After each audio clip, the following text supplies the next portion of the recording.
Hello everyone, welcome to Tamil vlogger in Canada. இன்றைக்கி ஒரு சூப்பரான ஒரு வீடியோ, அதுவும் இன்ட்ரெஸ்டிங்கான ஒரு இடத்துக்கு உங்கள் எல்லோரையும் கூட்டிகிட்டு போகிறேன். அது எங்கே அப்படின்னு சொல்லி பார்த்தீங்கன்னா, டைனோசர் மியூசியம்ங்க.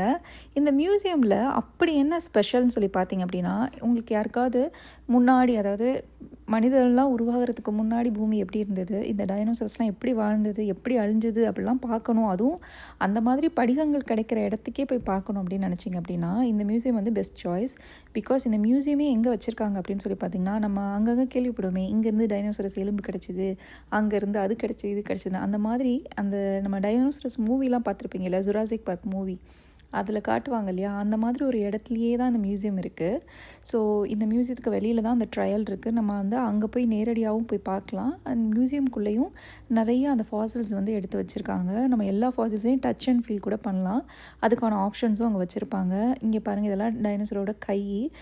ஒரு வெரைட்டி இல்லைங்க, ஏகப்பட்ட வெரைட்டி இருக்கும். பிகாஸ் அந்த ஓவரால் அந்த கெனியான் ஃபுல்லாகவே வந்து பார்த்திங்கன்னா, இந்த டைனோசரோட படிகங்களாக இருக்கட்டும், இது போக வந்து கடல்வாழ் உயிரினங்களோட படிகங்களாக இருக்கட்டும், இதுதான் ஃபுல் அண்ட் ஃபுல்லாகவே இருக்கும். நம்ம வந்து பாக்ஸஸில் வச்சுருப்பாங்க. அதுக்கப்புறம் மொத்தமாக கிடைச்சதெல்லாம் செட்டாக வச்சுருப்பாங்க. இதெல்லாம் பார்த்திங்க அப்படின்னா, ஏதோ ஒரு நிறைய வெரைட்டிஸ் பார்த்துருப்போம் தெரியுமா, ஜுராசிக் பார்க் மூவியில். ஒரே மாதிரி இருக்காரு, பறக்கிற மாதிரி, கடலில் நீந்துற மாதிரி, நிறைய வெரைட்டியாக சொல்லுவாங்களே, நான்வெஜ் சாப்பிட்றது, வெஜ் சாப்பிட்றது, இந்த மாதிரி அதே மாதிரி டிஃப்ரெண்ட் உருவத்துலலாம் இருக்கும் தெரியுமா. எக்ஸாக்ட்லி அதோட எல்லா ஸ்பெசிமன்ஸும் வந்து இங்கே வச்சுருப்பாங்க. அண்ட் உங்களுக்கு வந்து இந்த ஸ்பெசிமன்ஸ்லாம் அவங்க எப்படி தோண்டி எடுத்தாங்கங்கிறதையும் அவங்களே எக்ஸ்பிளைன் பண்ணுவாங்க. உள்ளேயே லெபார்ட்டரியும் இருக்கும். அதில் சாம்பிளுக்கு வந்து உங்களை வந்து பண்ண சொல்லியும் காட்டுவாங்க. மேபி அது வந்து ஒரு டைம் ஸ்லாட் இருக்குது. அந்த டைம் ஸ்லாட்டில் போனீங்க அப்படின்னா நீங்களே டச் அண்ட் ஃபீல் பண்ணலாம். ஆக்சுவலாக மற்ற இந்த சில போன்ஸ் இதெல்லாம் வந்து நீங்கள் டச் பண்ணுறதுக்கான ஆப்ஷன்ஸுமே வச்சுருப்பாங்க. So that you can touch and feel a real dinosaurs phone. அதோட சீக்காக இருக்கட்டும், அதோட ஜாவாக இருக்கட்டும், அது எல்லாமே இந்த வீடியோவில் வரும். கண்டினியூஸாக பாருங்கள். இங்கே நீங்கள் இந்த டைனோசரோட ஸ்பெசிமன் மட்டும் இல்லாமல், இந்த டைனோசரஸ் வந்து எந்தெந்த பீரியட்லலாம் வாழ்ந்திருக்கு, எந்தெந்த மாதிரியான ஸ்பீசிஸ் வந்து எந்தெந்த பீரியட்லாம் வாழ்ந்துருக்குங்கிறதையும் சூப்பராக எக்ஸ்பிளைன் பண்ணியிருப்பாங்க. எப்படின்னு பார்த்தீங்கன்னா, நீங்கள் ஜியாகிரஃபிலலாம் படிச்சிருப்பீங்க இல்லையா, அதாவது பூமியில் வந்து முன்னாடி காண்டினென்ட்ஸ்லாம் ஒன்றா இருந்தது, அதுக்கப்புறம் நிறையா சேஞ்சஸ் வந்துட்டு, அதுக்கப்புறம் காண்டினென்ட்ஸ்லாம் ட்ரிஃப்ட் ஆகி பிரிஞ்சுது, இந்த மாதிரிலாம் நிறைய படிச்சிருப்போம் இல்லையா. அப்போ ஒவ்வொரு தடவை இந்த மாதிரி சேஞ்சஸ் வரும்போதும் நிறைய அனிமல்ஸ் அழிஞ்சிருக்கும், புதுசாக ஏதாவது உருவாக இருக்கும், இதெல்லாம் நடந்திருக்கும் இல்லையா. அப்போ அதெல்லாம் வந்து அவங்க எப்படி கண்டுபிடிக்கிறாங்கன்னா, எந்த லேயரில் அந்த அனிமலோட ஸ்பெசிமன் கிடைக்குதுன்னு பார்த்து, அது அப்போ எவ்வளோ வருஷம் எவ்வளோ ஆண்டுகள் வந்து பழமையானது, அது எந்த பீரியடில் வந்து வாழ்ந்திருக்கும் அப்படிங்கிறத வந்து அவங்க கெஸ் பண்ணுறாங்க. ஸோ அது எல்லாமே கிளியராக வந்து எக்ஸ்பிளைன் பண்ணியிருப்பாங்க. அந்தந்த பீரியட்க்கும் செக்ஷன்ஸ் வச்சுருப்பாங்க. இது மட்டும் இல்லாமல் அங்கங்கே குளோப்ஸ் வச்சு இந்த பீரியடில் காண்டினென்ட்ஸ்லாம் எப்படி இருந்திருக்கும், ஒரு 10,000 வருஷத்துக்கு முன்னாடி எந்தெந்த காண்டினென்ட்ஸ்லாம் சேர்ந்துருந்தது, 50,000 வருஷத்துக்கு முன்னாடி எவ்வளோ காண்டினென்ட்ஸ்லாம் சேர்ந்துருந்தது அப்படிங்கிறதையும் எக்ஸ்பிளைன் பண்ணியிருப்பாங்க. அண்ட் தென் ஒரே பிளேஸில் வந்து வச்சுட்டு அந்த பிளேஸ் வந்து ஒரு 50,000 வருஷத்துக்கு முன்னாடி எப்படி இருந்ததுங்கிறதையும் பயங்கரமாக எக்ஸ்பிளைன் பண்ணியிருப்பாங்க. இது எல்லாமே பார்த்திங்க அப்படின்னா ஸ்கெலட்டன். எனக்கு வந்து இது ஹியூமன் ஸ்கெலட்டனா இல்லாட்டினா மங்கி ஸ்கெலட்டனான்ற மாதிரி தான் இருந்தது. ரெண்டுக்குமே எனக்கு வித்தியாசம் கண்டுபிடிக்க முடியல. கடைசியாக பார்த்தா தான் கொஞ்சம் ஹியூமன் ஸ்கெலட்டன் மாதிரி தான் இருந்தது. இதெல்லாம் பாருங்களேன், இதெல்லாம் அப்படியே அது எப்படி அவங்களுக்கு கிடைச்சதோ அதை அப்படி வச்சுருப்பாங்க சில இடங்களில். இப்போ இதெல்லாம் பீசஸாக இருக்குது, இதெல்லாம் அவங்க ஜாயின் பண்ணலை, அதனால் அவங்க அப்படியே ஸ்டிக் பண்ணி வச்சுருக்காங்க. இதுக்கு முன்னாடி வந்த பிக்சர் பார்த்திங்க அப்படின்னா அப்படியே தான் அவங்களுக்கு கிடச்சிருக்கு. ஸோ அதை அப்படியே ப்ரிசர்வ் பண்ணி அதை எடுக்காமல் வச்சுருக்காங்க. நான் முன்னாடியே சொன்னேன், நம்ம டச் பண்ணி பார்க்கலாம். ஆனால் இது வந்து பாருங்களேன், இந்த இதோட ஜா, அதுக்கப்புறம் அதோட வந்து டூத்து, அதெல்லாம் வந்து வச்சுருக்காங்க. நீங்கள் கை வச்சு அந்த ஜாவை வந்து ஃபீல் பண்ணலாம். இது வந்து அதோட டூத்து. இந்த மாதிரி அங்கங்கே செக்ஷனாகவும் வச்சுருப்பாங்க, நம்ம டச் பண்ணி பார்க்குற மாதிரி. டைனோசரஸ் மட்டும் இல்லாமல் சின்ன சின்ன கடல்வாழ் உயிரினங்கள்லாம் இருக்கும் இல்லையா, அதோட ஸ்பெசிமன்ஸும் இங்கே வந்து நிறையா ஃபாசில்ஸு, ஸ்பெசிமன்ஸ் இது எல்லாமே வச்சுருப்பாங்க. அந்த ஃபாசில்ஸ் எல்லாமே நம்ம டச் பண்ணி பார்க்குற மாதிரி இருக்கும். நான் இந்த மியூசியம்க்கு இதோட 4வது தடவை வரேன் மக்களே. ஏன் அப்படின்னு சொல்லி பார்த்திங்கன்னா, எனக்கு பயங்கர இன்ட்ரெஸ்ட்டு. சின்ன வயசில் நான் ஃபஸ்ட்டு தனியாக பார்த்த படம்னா அதுவே இந்த படம் தான். ஆக்சுவலாக அடம் பிடிச்சி வீட்டில் சண்டை போட்டு நான் இந்த படம் தேட்டரில் போய் பார்ப்பேன்னு சொல்லிட்டு நான் போய் பார்த்துருக்கேன் ஆக்சுவலாக. ஸோ அவ்வளோ பிடிக்கும். ஸோ அந்த இடத்துல வந்து அந்த மூவியில் காட்டுவாங்க தெரியுமா, ஒரு இடத்துல போய் எக்ஸ்ப்ளோர் பண்ணி ஃபஸ்ட் எடுத்தோடனே அந்த போன்ஸ் எல்லாம் எடுப்பாங்கல்ல, எக்ஸாக்ட்லி இது அந்த மாதிரி இடம் தான். ஸோ அதை நம்ம நேரையே பார்க்குறதுக்கு ஒரு ஆப்பர்ச்சுனிட்டி கிடைக்கும்போது எவ்வளோ சூப்பராக இருக்கும்ல. எனக்கு அந்த மாதிரி தான் இந்த ஆப்பர்ச்சுனிட்டி. இப்போது இந்த மாதிரி அவங்க தோண்டி எடுக்கும்போது சில பார்ட்ஸ் வந்து மிஸ் ஆகிருக்கும் தெரியுமா, சில போன்ஸ் மிஸ் ஆகிருக்கும்ல, அங்கெல்லாம் வந்து சிமெண்ட் மாதிரி வச்சுருந்தாங்க. பட் கிடைச்ச போன்ஸ் எல்லாம் வச்சு அப்படியே அந்த உருவத்தை வந்து அப்படியே அவங்க மேக் பண்ணி அதை அப்படியே ப்ரிசர்வ் பண்ணி வச்சுருந்தாங்க. அது பார்க்குறதுக்கே அவ்வளோ அழகாக இருந்தது. இப்போ நான் முன்னவே சொன்ன மாதிரி ஐ எம் ஸோ இன்ட்ரெஸ்டடுங்க. எனக்கு இதை பார்க்குறதுல அவ்வளோ பிடிக்கும். அது மாதிரி நான் முன்னவே சொன்ன மாதிரி இங்கே உள்ளேயே லேப் வச்சுருப்பாங்க. அந்த லேபில் வந்து ஒர்க் பண்ணிட்டே இருப்பாங்க. ஆக்சுவலி வந்து அந்த ஆர்கியாலஜிஸ்ட்டாக அவங்க வந்து உள்ளே வந்து சில ஸ்பெசிமென்லாம் வச்சுட்டு அதை ரொம்ப அவ்வளோ கவனமாக ப்ரஷ் வச்சு அவங்க எடுத்துகிட்டு இருப்பாங்க. இன்றைக்கி வந்து உள்ளே நிறைய பேர் இல்லை. பட் சம்டைம்ஸ் வந்து பார்த்திங்கன்னா ஒரு பர்டிகுலர் டைம் ஸ்லாட்டில் இந்த டோர்லாம் கொஞ்சம் ஓப்பன் பண்ணி வச்சு நம்மளும் பக்கத்துலேயே போய் அதை பண்ணுறதுக்கான ஆப்பர்ச்சுனிட்டி கொடுப்பாங்க. நான் இந்த தடவை போனபோது அது எனக்கு கிடைக்கல. பட் இதுதான் அந்த லேபு. நான் சொன்னேன் இல்லையா ஒவ்வொரு செக்ஷனாக பிரித்து வச்சுருப்பாங்கன்ட்டு, இந்த மாதிரி தான் அதை வந்து பிரித்து வச்சுருப்பாங்க. அதாவது ஒவ்வொரு பீரியட் ஆஃப் டைம் ஒரு 10,000 இயர்ஸ்க்கு முன்னாடி எப்படி இருந்தது, ஒரு 20,000 இயர்ஸ்க்கு முன்னாடி எந்தெந்த மாதிரியான ஸ்பீசிஸ்லாம் இருந்தது அப்படிங்கிறதையும் ஓப்பன் பண்ணி பிரித்து வச்சுருப்பாங்க. எனக்கு தெரில இந்த மாதிரி எத்தனை பேர் இதில் இன்ட்ரெஸ்ட்டாக இருப்பீங்கன்னு தெரில. எனக்கு வந்து இதுக்கு முன்னாடி நம்மலாம் எப்படி இருந்திருப்போம் அந்த மாதிரிலாம் யோசிக்கிறதுலாம் ரொம்ப பிடிக்கும். மனுஷங்க எப்படி இருந்திருப்பாங்க, அனிமல்ஸ் எப்படி இருந்திருக்கும், எப்படி உலகம் அழிஞ்சிருக்குன்னு தேடி தேடி படிச்சுட்ருப்பேன். ஸோ அதனால் எனக்கு வந்து இதை பார்க்குறதுல வந்து அவ்வளோ இன்ட்ரெஸ்ட். நான் இது வந்து 4th டைமாக வந்ததுனாலையும் என்னவோ தெரில, என் ஃபேமிலியில் ஒருத்தவங்க கூட உள்ளே வர மாட்டேன்ட்டாங்க. எல்லாம் வந்து காரில் போய் தூங்கிட்டாங்க ட்ரைவ் பண்ணிட்டு வந்த டயரில். பட் எனக்கு வந்து இதை பார்க்காம போகவே முடியாது. பிகாஸ் எனக்கு வந்து ரொம்ப ரொம்ப பிடிச்ச ஸ்பாட்டு. என்னை விட்டால் நான் ஒவ்வொன்றையும் அப்படியே ரீட் பண்ணி படிச்சுட்டே வருவேன். இது எல்லாமே பார்த்திங்க அப்படின்னா கடலுக்குள்ளே அப்போ வாழ்ந்தது, இந்த மாதிரி நிறைய வச்சுருப்பாங்க. நாட் ஓன்லி டைனோசரஸ், ஆக்சுவலி ஒரு சீயோட ஃப்ளோரில், அதாவது கடைசி தட மட்டத்தில் என்ன மாதிரியான அனிமல்ஸ் இருக்கும், என்ன மாதிரியான வந்து பிளான்ஸ் இருக்கும் அப்படி கொண்டு எல்லாமே வந்து சூப்பராக எக்ஸ்பிளைன் பண்ணியிருப்பாங்க. டைம் இருந்ததுன்னு வச்சுக்கோங்களேன், நல்லா டைம் எடுத்து எல்லாத்தையுமே ரீட் பண்ணி அந்த தொட்டு பார்க்குற மாதிரி வச்சுருக்கிறதுலாம் அவ்வளோ சூப்பராக இருக்குங்க. பார்க்குறதுக்கே அவ்வளோ நல்லாயிருக்கும். நான் சொன்னேன் இல்லையா முன்னவே, இந்த பூமியோட ஒவ்வொரு பீரியடையும் அவங்க ஒரு பேர் வச்சு சயின்டிஃபிக்காக வந்து ரெப்ரசன்ட் பண்ணுவாங்க. அதையும் ரொம்ப கிளியராக வந்து எக்ஸ்பிளைன் பண்ணியிருப்பாங்க. நான் உங்களுக்கு காட்டுறேன் பாருங்களேன். இப்போ ஃபார் எக்ஸாம்பிள் வந்து 356 பிசி டு 500 பிசி அப்படின்னா அதுக்கு ஒரு பேர் வச்சுருப்பாங்க. அங்கே எப்படி இருந்தது உலகம் அப்படிங்கிறத வந்து எக்ஸ்பிளைன் பண்ணியிருப்பாங்க. அங்கே உள்ள சீ கிரியேச்சர்ஸ்லாம் எப்படி இருக்குன்னு எக்ஸ்பிளைன் பண்ணியிருப்பாங்க. இதை தான் நான் சொன்னேன் ஆக்சுவலாக. நீங்கள் வந்து இந்த ஊருக்கு இல்லையா, அப்போ வந்து காண்டினென்ட்ஸ் ஃபுல்லாக பாருங்களேன். இந்த குளோபில் இப்போ இருக்கிற மாதிரி இருக்காது. காண்டினென்ட்ஸ் எல்லாமே கொஞ்சம் ஷிஃப்டாக இருக்கும். அந்த மாதிரிலாம் வேறு வச்சுருப்பாங்க. பார்க்குறதுக்கு பயங்கர இன்ட்ரெஸ்டிங்காக இருக்கும். நீங்கள் இந்த வீடியோ பார்க்குறீங்க அப்படின்னா உங்களில் எத்தனை பேருக்கு இந்த மாதிரி விஷயங்கள் தெரிஞ்சுக்கிறதுல இன்ட்ரெஸ்ட் இருக்குன்னு சொல்லிட்டு கண்டிப்பாக கீழே வந்து கமெண்ட் போடுங்க. அண்ட் நீங்கள் இதை மாதிரி ஏதாவது ஒரு மியூசியமோ இல்லை ஏதாவது ஒரு இடத்துக்கு போய் பார்த்துருக்கீங்க அப்படின்னா அதையும் எனக்கு கமெண்ட் பண்ணுங்கள். ஒருவேளை என்னால் முடிஞ்சால் நான் அங்கேயும் போய் பார்க்குறேன். எனக்கு வந்து போரே அடிக்காதுங்க, அவ்வளோ சூப்பராக இருந்தது. இந்த மியூசியத்தை பார்த்து படம் எடுத்தாங்களா, படத்தை பார்த்து இதெல்லாம் கண்டுபிடிச்சி வச்சாங்களான்ற மாதிரி இருக்கும். இந்த மாதிரி எல்லாமே அந்த ஃபஸ்ட்டு பார்ட்டில் வந்து காட்டியிருப்பாங்க. எல்லா வெரைட்டி ஆஃப் டைனோசரும் காட்டியிருப்பாங்க. இது வந்து லிசர்ட் மாதிரி இருக்குது, பட் இதுவும் டைனோசரோட ஒரு வெரைட்டி தானா. ஆனால் அதுக்கு மேலே வந்து பார்த்திங்கன்னா ஒரு மாதிரி ரெக்க மாதிரி இருந்தது. அந்த போன் வச்சு பார்க்கல அதோட ஸ்கெலட்டன் அப்படி தான் இருந்திருக்குன்னு தோணுது. நான் சொன்னேன்ல, அவங்க எடுத்ததை வந்து சிலது வந்து அவங்களோட அப்படியே எடுக்க முடியல அப்படின்னா அதை ப்ராப்பராக ப்ரிசர்வ் பண்ணி அப்படியே நமக்கு டிஸ்பிளே வச்சுருப்பாங்க. ஏதாவது மிஸ்ஸிங் போன்ஸ் இருந்தது அப்படின்னா அந்த மிஸ்ஸிங் போன்ஸ்க்கு பதிலாக சிமெண்ட்டில் வந்து செஞ்சு வச்சுருப்பாங்க. இந்த மாதிரிலாம் ஒரு கிரியேச்சர் இருந்திருக்காங்க. பார்க்கவே முடியல, நம்ப முடியல. Tail of a tail. அந்த கிரியேச்சருக்கு இவ்வளோ பெரிய டெய்ல் இருந்திருக்கு. அப்போ அந்த கிரியேச்சர் எவ்வளோ பெருசாக இருந்திருக்கும். இதுவும் அதே மாதிரி தான். இது வந்து பார்க்குறதுக்கு முதல்ல மாதிரி இருந்தது. பட் இது வந்து சீல உள்ள டைனோசர் போல், அதாவது கடலில் நீரில் வாழ்கிறது. இதோட ஸ்பெசிமனும் வந்து இப்படி தான் வச்சுருந்தாங்க. அதாவது ஃபுல்லாக அப்படியே மர்ஜ் ஆகி இருந்தது, ஸ்டோன் ஆகி பாறை ஆகி இருந்தது. அதை அப்படியே கட் பண்ணி வச்சுருந்தாங்க. பார்க்குறதுக்கே இவ்வளோ இது அனிமல்ஸ்லாம் இருந்திருக்கும்போது நம்மெல்லாம் உயிரோடு இருந்திருந்தால் எப்படி இருந்திருக்குன்னு யோசிச்சு பாருங்களேன். உயிரோடு இருந்திருக்க வாய்ப்பே இல்லை, கடிச்சு சாப்பிட்டு போயிட்டே இருந்திருக்கும். இது வந்து ஒரு பெரிய டைனோசரஸோட கால். நம்ம வந்து அங்கே நின்று நம்மளோட ஹைட்டை செக் பண்ணலாம், நம்ம எவ்வளோ ஹைட் இருப்போம் அப்படின்னு சொல்லிட்டு. இதெல்லாம் நிற்கும்போது எனக்கு பயங்கர எக்ஸைட்டிங்காக இருந்தது. பிகாஸ் யோசிச்சு பாருங்கள், உண்மையிலேயே ஒரு டைனோசர் இருந்தது பக்கத்தில் இருந்தால் எவ்வளோ உயரத்துக்கு இருப்போன்ட்டு. அட கடவுளே, அதோட முழங்கால் அளவுக்கு கூட நான் இல்லை. நான் 5.45 இவ்வளோ தான் இருக்கேன் ஆக்சுவலாக. அதோட பாதத்துலேருந்து முழங்கால் வரைக்கும் கூட தொடலை நான். என்ன கொடுமை இல்லை. ஒருவேளை இமேஜின் பண்ணுங்களேன், நிஜத்துக்கே நம்ம வாழ்கிற காலத்தில் டைனோசர்ஸ்லாம் இருந்துச்சுன்னா எப்படி இருக்கும் அப்படின்ட்டு. எனக்கு கனடாவில் பிடிச்ச இன்னொரு விஷயம் என்ன அப்படின்னு சொல்லி பார்த்திங்கன்னா, இவ்வளோ தூரம் மியூசியமில் சுற்றுறோம்ல, அவங்க ஒரு போர்டில் வந்து இதை நீங்கள் தொடக்கூடாது அப்படின்னு சொல்லி போட்டிருந்தாங்கன்னா கண்டிப்பாக தொடவே மாட்டாங்க. அந்த ரூலை மீறி எந்த மக்களும் பண்ணுறதே கிடையாது. ஒருவேளை கிட்ஸ் தெரியாமல் அதை பண்ணால் கூட உடனே எல்லாருமே அதை வந்து கண்ட்ரோல் பண்ணுவாங்க. யூ ஷுடன்ட் டூ தட்ன்ற மாதிரி. ஸோ அவங்க வளர்க்கும் போது இப்படி வளர்க்குறதுனாலையும் என்னவோ தெரியல, அந்த போர்டில் இப்படி பண்ணாதீங்க அப்படின்னா பண்ண மாட்டானுங்க.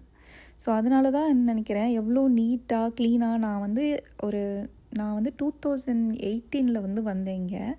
ஐ மீன் இந்த இடத்துக்கு நான் 2018 ஒரு தடவை வந்தேன், 2021 ஒரு தடவை வந்தேன், அதுக்கப்புறம் இப்போ வந்திருக்கேன். எனக்கு வந்து எந்த சேஞ்சஸுமே தெரியல. எனக்கு தெரிஞ்சு அதை இன்னும் என்ஹான்ஸ் பண்ணி ரொம்ப க்ளீனாக நீட்டாக தான் மெயின்டைன் பண்ணிகிட்ருக்காங்களே தவிர்த்து எதுவுமே வந்து கொலாப்ஸ் ஆகியோ, இப்போ நம்ம ஊரெல்லாம் ஃபஸ்ட்டு ஏதாவது ஆரம்பிக்கும் போது கொஞ்சம் நல்லாயிருக்கும், அதுக்கப்புறம் வந்து திரும்ப போனால் அந்தளவுக்கு மெயின்டெனன்ஸ் இருக்காது. பட் இது வந்து பக்காவாக மெயின்டெனன்ஸ் பண்ணி வச்சுருப்பாங்க. மக்களும் அதை வந்து மதிச்சிருப்பாங்க. அதாவது இந்த ரூல்ஸை வந்து ஃபாலோ பண்ணி அதை டச் பண்ணாமல் கொல்லாமல் ப்ராப்பராக வந்து வச்சுருப்பாங்க. இந்த டைனோசரெலாம் பார்க்கும்போது எனக்கு அப்படியே சைல்ட்ஹுட் மெமரிஸ்லாம் வந்துருச்சுங்க.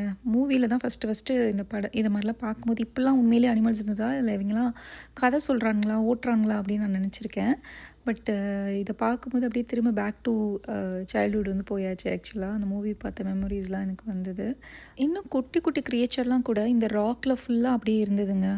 இன்க்ளூடிங் வந்து பார்த்திங்கன்னா ஜெல்லி ஃபிஷ்ஷோட இது கூட, அதாவது நிறைய ஃபிஷ்ஷோட ஸ்கெலட்டனாக இருக்கட்டும், இது எல்லாமே அந்த ராக்கோட மர்ஜ் ஆகி அது ராக்காகவே ஆயிருந்தது. இப்படி தான் ஆகும் போல் காலப்போக்கில். ஸோ அது எல்லாமே பயங்கரமாக பக்காவாக ப்ரிசர்வ் பண்ணி வச்சுருந்தாங்க. இந்த ஒவ்வொரு அனிமலோட அந்த ஸ்கெலட்டனுக்கு பின்னாடி பார்த்திங்கன்னா அதோட ஆக்சுவல் பிக்சர், அதாவது இது இப்படி தான் இருந்திருக்கும் அப்படின்னு அதோட ஸ்கெலட்டனை வச்சு அந்த பிக்சரும் போட்டிருக்காங்க பாருங்களேன். இது எல்லாமே அந்த படத்தில் காட்டியிருப்பாங்க. எனக்கு தெரிஞ்ச இந்த மியூசியமை வந்து அவன் சுற்றி வளைச்சி பார்த்து தான் அவன் வந்து அந்த மூவியை எடுத்திருப்பான்னு நினைக்கிறேன். இந்த இடத்துல இருந்து ஆறு இருக்கும் இல்லையா, அந்த ஆற்றுக்கு கரையோரத்தில் நிறைய தேடி எடுத்திருக்காங்க. அதையும் அவங்க பர்டிகுலராக மென்ஷன் பண்ணிகிட்டே இருக்காங்க. இந்த வீடியோட எண்டில் நான் வந்து உங்களுக்கு காட்டுறேன். இங்கே உள்ள இந்த கேன்யானில் தான் அவங்க எடுத்திருப்பாங்க. அது வந்து நீங்கள் பார்க்கலே தெரியும், லேயராக இருக்குங்க. அதாவது நம்ம பூமி வந்து எவால்வேட் ஆகிட்டு மாறிட்டே இருக்கும் இல்லையா, அப்போ வந்து ஒவ்வொரு லேயராக வந்து மாறும். அது கலரே வந்து அவ்வளோ டிஃப்ரென்ஸ் தெரியும் உங்களுக்கு. ஒரு சர்டன் பீரியடில் ஒரு சர்டன் லேயர் வரைக்கும் க்ரேயாக இருக்கும், அப்புறம் நார்மல் மண் மாதிரி இருக்கும், அப்புறம் வந்து செம்மண் மாதிரி இருக்கும். இந்த மாதிரி வந்து லேயராக இருக்கும். அதெல்லாம் வந்து நம்ம பூமி வந்து ரீசைக்கிள் ஆகிட்டு மாறி வந்தது அப்படின்னு சொல்கிறாங்க. அது வந்து ரொம்ப அந்த கேன்யானில் பார்க்குறதுக்கு அந்த டிஸ்பிளே வந்து அவ்வளோ அழகாக தெரியும். எவ்வளோ தூரம் வந்து எவால்வேட் ஆகி இப்போ இருக்கிற நம்ம இருக்கோம் அப்படிங்கிறது வந்து சூப்பராக தெரியும். அது மாதிரி எந்த லேயர்லேருந்து இந்த அனிமல்ஸ்லாம் எடுக்கிறாங்கிறத வச்சு தான் அதோட பீரியடையும் அவங்க கேல்குலேட் பண்ணுறாங்க. இது வந்து 10,000 பிசிக்கு பிஃபோரா, இல்லாட்டினா வந்து 12,000 பிசிக்கு பிஃபோரா, அதுக்கப்புறம் வந்து அந்த போன்ஸ் வந்து எந்த அளவுக்கு இருக்குது அப்படிங்கிறத வச்சும் டிசைட் பண்ணுறாங்க. அது எந்த பீரியட் ஆஃப் டைம்லேருந்து எடுத்தாங்க அப்படிங்கிறது. எனக்கு தெரிஞ்சு இந்த பீரியடில் உலகம்லாம் அழியாமல் இருந்திருந்தா நம்மெல்லாம் இருந்திருக்க வாய்ப்பே இல்லை போலங்க. ஏன்னா எல்லா அனிமல்ஸும் அவ்வளோ கொடூரமாக இருக்குது. கண்டிப்பாக நம்மளெல்லாம் உயிரோட வாழவே விட்டுருக்காது.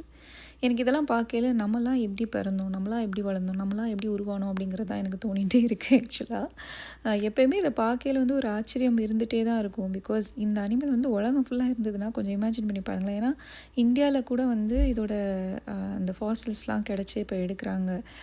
அப்போ வந்து காண்டினென்ட்ஸ் எல்லாம் அப்போ ஒன்றா இருந்ததுங்கிறது வந்து உண்மையாக தான் இருந்திருக்கும். இல்லாட்டினா எப்படி இங்கே உள்ள ஒரு காண்டினென்ட்டில் உள்ள ஒரு ஸ்பீசிஸோட எக்கு, அதோட ஸ்பெசிமென்லாம் வந்து எப்படி வந்து நம்மளோட நாட்டில் கிடைக்கிறதுக்கு வாய்ப்பே இல்லைல்ல. அப்போ எவ்வளோ தூரம் நம்ம வந்து சேஞ்சஸையும் சரி பாதிப்பையும் கடந்து தான் நம்ம வந்திருக்கோம். இன்னமும் கூட நடக்கிறதுக்கு வாய்ப்பு இருக்குது. இப்போ தான் ஏகப்பட்ட எரிமலைன்றான், அதுன்றான், எரிகல்லுன்றான்.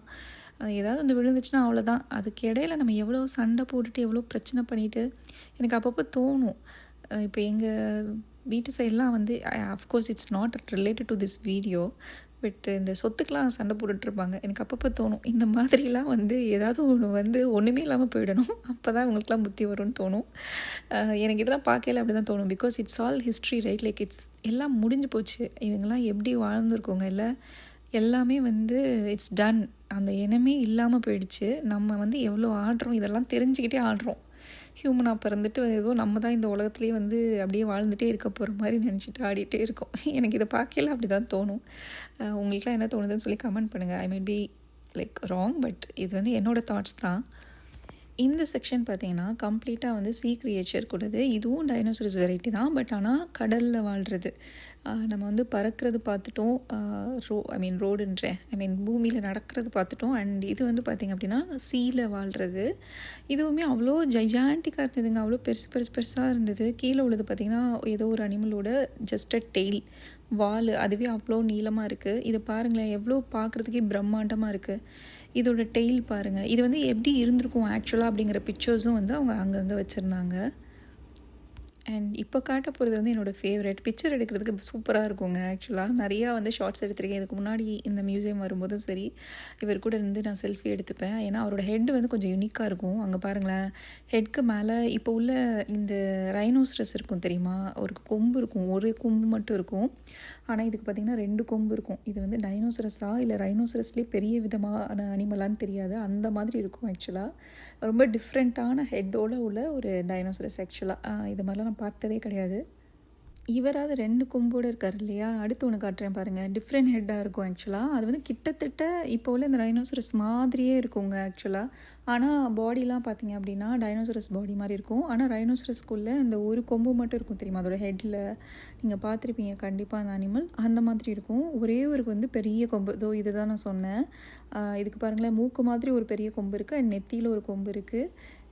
மேபி இதோட வந்து சேஞ்ச் ஆன விதம் தான் ரைனோசரஸ்ன்னு எனக்கு தெரியலை. அண்ட் இது பாருங்கள், அப்போ இருந்த போர் போலங்க, கிட்டத்தட்ட வந்து மூஞ்சூர் அண்ட் பிக்கு இதோட வெர்ஷன் மாதிரி இருக்குது. இவ்வளோலாம் இருந்துட்டு யானை இல்லாமல் இருந்தால் எப்படி? அப்போ வாழ்ந்த யானை வந்து எவ்வளோ பெருசாக இருந்திருக்கு அப்படிங்கிறதே பாருங்களேன். அவ்வளோ பெரிய யானை. அண்ட் இது கிட்டத்தட்ட வந்து பார்க்கையில் நம்ம ஊர் யானை மாதிரி இருக்காது. இந்த ஆஃப்ரிக்கன் எலிஃபெண்ட்ஸ் பார்த்துருக்கீங்களா, அது வந்து நம்ம ஊர் எலிஃபெண்ட்டை மாதிரி இன்னும் டபுள் த சைஸ் இருக்கும், பயங்கரமாக இருக்கும். அதோட கொம்பு பாருங்கள் எவ்வளோ பெருசாக இருக்குது அப்படின்னு சொல்லிட்டு. இவ்வளோ பெரிய யானை வந்து அந்த காலத்தில் வாழ்ந்துருக்கு. அஃப்கோர்ஸ் டைனோசரஸ்லாம் சண்டை போடணுமே, அதனால யானோ தெரில. எவ்வளோ பெரிய ட்ரங்க்கு பாருங்களேன், எவ்வளோ பெருசாக இருக்குல்ல ட்ரங்க்கு, கிட்டத்தட்ட ஆஃப்ரிக்கன் எலிஃபெண்ட் மாதிரி இருக்குது. இங்கே இன்னொரு ஃபன் பார்ட் என்னென்னா, நம்மளோட வெயிட் செக் பண்ணலாம். அதில் என்ன ஃபன்னு தானே கேட்குறீங்க. நம்ம வெயிட்டை செக் பண்ணி நம்ம வெயிட்குள்ளே அனிமல் என்னன்னு சொல்லிட்டு நமக்கு காட்டும். நான் போய் நின்னேன், ஏதோ சைபீரியன் அபெக்ஸ்னு ஒரு அனிமல். ஸோ அதோட வெயிட் தான் நான் இருக்கேன் அப்படின்னு சொல்லி காட்டுச்சு.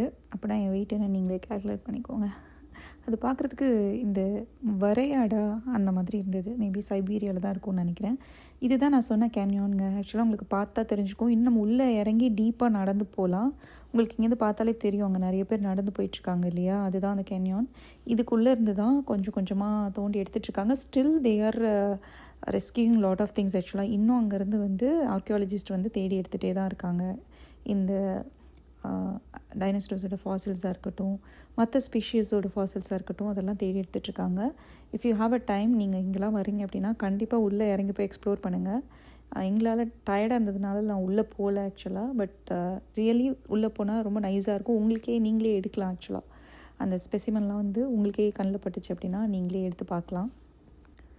நான் சொன்னேன் இல்லையா, இதுதான் அந்த ட்ரையலு. அந்த ட்ரையலில் பார்த்தீங்க அப்படின்னா உங்களுக்கு அந்த லேயராக தெரியும். இதில் எவ்வளோ கிளியராக தெரியுதுன்னு தெரில. அது எல்லாமே வந்து நான் முன்னவே சொன்ன மாதிரி பூமி வந்து எவால்வேட் ஆகி வந்த லேயர்ஸ். ஆக்சுவலாக அது எல்லாத்தையுமே வச்சு தான் பீரியட்ஸையும் கால்குலேட் பண்ணுறாங்க. ஐ ஹோப் உங்கள் எல்லாருக்குமே இந்த வீடியோ பிடிச்சிருக்குன்னு நினைக்கிறேன். கனடா பற்றி இந்த மாதிரி இன்ட்ரெஸ்டிங்கான விஷயம் தெரிஞ்சுக்கணும் அப்படின்னா வீடியோக்கு லைக் பண்ணுங்கள், ஃப்ரெண்ட்ஸ் அண்ட் ஃபேமிலிக்கு ஷேர் பண்ணுங்கள் கண்டிப்பாக, அண்ட் சேனலுக்கும் சப்ஸ்கிரைப் பண்ணிக்கோங்க. Okay, see you, bye bye.